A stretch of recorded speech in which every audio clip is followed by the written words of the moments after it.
TV চালিয়ে দেখি টিভিতে একটা স্প্যানিশ সিনেমা হচ্ছে যার নাম মিরাক অ্যালি। এবং সেই মিরাক অ্যালি সিনেমাটা দেখে না আমি আর বন্ধ করতে পারলাম না। কেন? ইন্সপিরেশন কখন স্ট্রাইক করে? যখন সেটা নিজের জীবনের সঙ্গে মেলে, আদারওয়াইজ তো হয় না। নিজের জীবনের সঙ্গে মিলতে হবে। তো এমন ভাবে নিজের জীবনের সঙ্গে মিললো।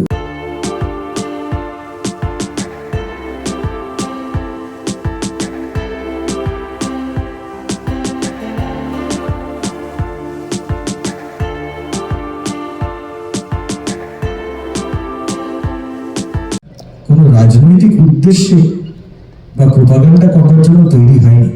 গানটা তৈরি হয়েছিল তার কারণ একটি মেয়ের উপর নির্যাতন হয়েছিল, মনে পড়ে? এবং সেই নির্যাতনের প্রতিবাদ করেছিল অনেক ছেলে মেয়ে, তারা গিটার বাজিয়ে প্রতিবাদ করছিল।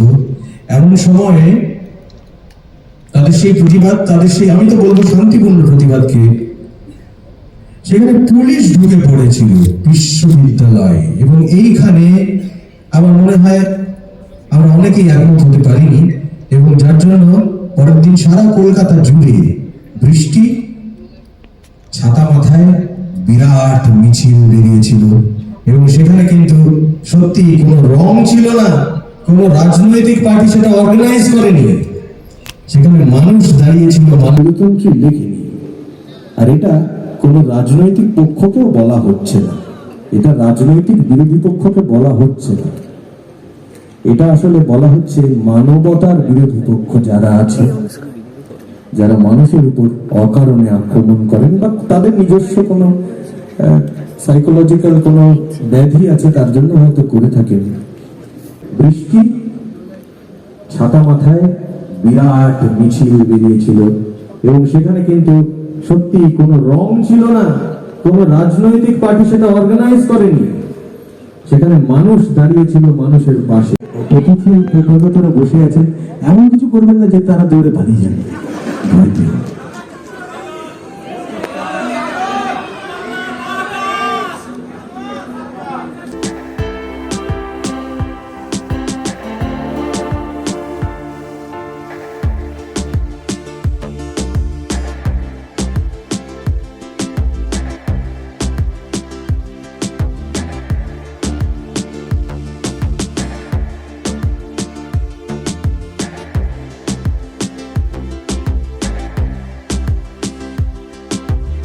তার প্রমাণ আছে।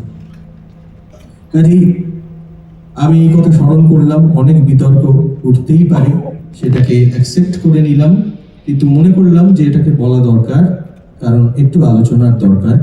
আমরা অবশ্য গানের আসরে বুঝেছি, সেটা হচ্ছে যে প্রকৃতির ভারসাম্য রক্ষার জন্য তার এই সমস্ত দাবির সূত্রপাত।